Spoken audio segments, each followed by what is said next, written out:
Good evening friends, Arjun classes में आप लोगों का स्वागत है। फ्रेंड्स, आज हम लोग कांग्रेस अधिवेशन से जुड़े कुछ प्रमुख तथ्य देखेंगे जो बहुत ही इम्पोर्टेंट है और अक्सर एग्जाम में पूछा जाता है। मेरे हैंड राइटिंग नोट्स है जिससे हम आप लोग को इम्पोर्टेंट क्वेश्चंस बताएंगे। कांग्रेस का अधिवेशन सर्वाधिक कलकत्ता में कितने बार? 10 बार हुआ था, जबकि मद्रास एवं बम्बई में 7-7 बार हुए थे। कितने बार? 7-7 बार। कहाँ कहाँ? मद्रास और बम्बई में। सर्वाधिक बार कोलकाता में। कितने बार? 10 बार। 1891 के कांग्रेस के नागपुर अधिवेशन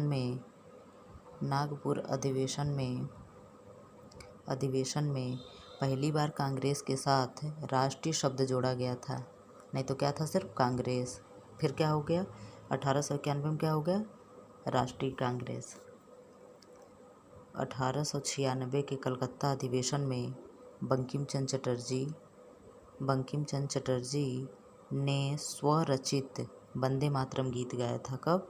1896 में। कहाँ का अधिवेशन में? कलकत्ता अधिवेशन में। किसने गाया था? बंकिम चंद्र चटर्जी ने। क्या गाया था? वंदे मातरम गीत गाया था। कांग्रेस की सर्वाधिक 4 बार अध्यक्षता किसने की थी? दादा भाई नौरोजी एवं जवाहरलाल नेहरू ने। विलियम वेडरबर्न एकमात्र अंग्रेज थे जिन्होंने 1889 और 1910 में कुल 2 बार कांग्रेस की अध्यक्षता की थी। विलियम वेडरबर्न के अलावा George Yule, Alfred Webb, Henry Cotton, Annie Besant एवं नलिनी सेनगुप्ता जैसे अंग्रेजों ने भी अध्यक्षता की थी।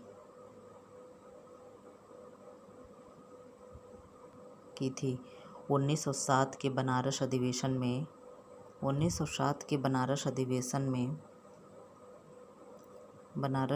में लाला लाजपत राय ने सर्वप्रथम कांग्रेस के मंच पर निष्क्रिय प्रतिरोध सत्याग्रह के संबंध में प्रस्ताव रखा था। कांग्रेस के एकमात्र 1924 के बेलगांव सम्मेलन की अध्यक्षता महात्मा गांधी द्वारा की गई थी। उल्लेखनीय है कि गांधी जी ने 1934 में कांग्रेस से त्यागपत्र दे दिया था। गांधी जी ने कब किया था? 1924 में। कहाँ के अधिवेशन में? बेलगांव कहाँ है? कर्नाटक में। मौलाना अबुल कलाम आज़ाद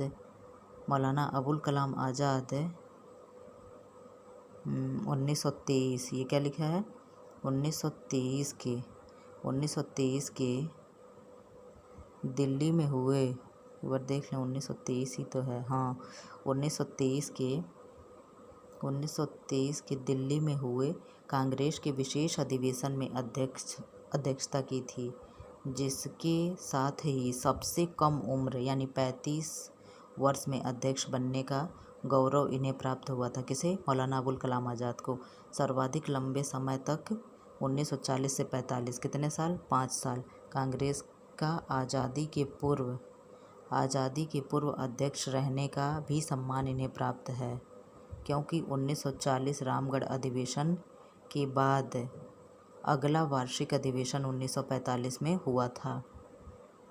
1916 के लखनऊ अधिवेशन में ही तिलक ने नारा दिया था कि स्वराज मेरा जन्मसिद्ध अधिकार है और हम इसे लेकर रहेंगे। कब दिया था? 1916 में। ये ज्ञात हो कि तिलक ने कभी भी कांग्रेस की अध्यक्षता नहीं की थी। ये क्वेश्चन आता है, किसने कांग्रेस की अध्यक्षता एक बार भी नहीं की? तो तिलक ने। किसने नहीं की? तिलक ने।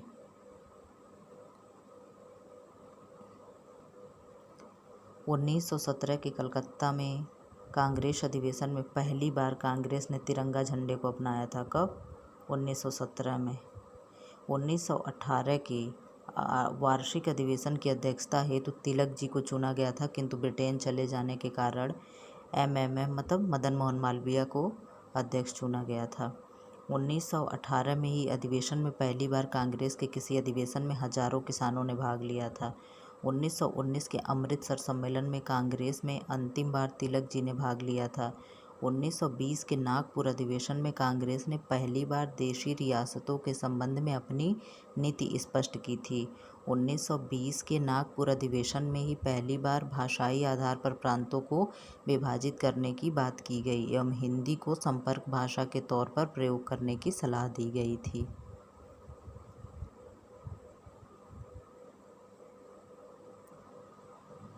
1921 में अहमदाबाद अधिवेशन में पहली बार हसरत मोहानी ने कांग्रेस के मंच से संपूर्ण स्वराज को राष्ट्रीय आंदोलन को लक्ष्य बनाने का प्रस्ताव रखा था। 1926 के गुवाहाटी सम्मेलन में पहली बार कांग्रेस के सदस्यों को खादी पहनना अनिवार्य किया गया था।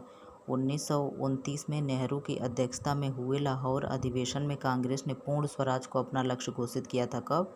1929 में। 1931 में पटेल की अध्यक्षता में हुए कराची अधिवेशन में मौलिक अधिकारों एवं राष्ट्रीय वार्षिक कार्यक्रमों से संबंधित प्रस्ताव पारित किए गए थे। 1936 में नेहरू की अध्यक्षता में हुए लखनऊ सम्मेलन में पहली बार कांग्रेस पार्लियामेंट बोर्ड की स्थापना की गई। 1937 का अधिवेशन फैजपुर कहाँ है? बंगाल में हुआ था, जिसकी अध्यक्षता नेहरू ने की थी। यह प्रथम सम्मेलन था जो गांव में हुआ था। कौन? फैजपुर। लोग अक्सर क्या समझ जाते हैं महात्मा गांधी के बेलगांव अधिवेशन को, जो कि बेलगांव गांव में नहीं हुआ था, बस उसका नाम ही था बेलगांव, जो कहाँ है? कर्नाटक में। लेकिन लोग भूल बस उसका ही उत्तर दे बैठते हैं। गांव में प्रथम गांव में कहाँ हुआ था? फैजपुर। फैजपुर कहाँ है? बंगाल में। ये प्रथम कांग्रेस का गांव में अधिवेशन था। ये थे कुछ कांग्रेस से जुड़े प्रश्न जिसको आप लोग देखते रहिएगा।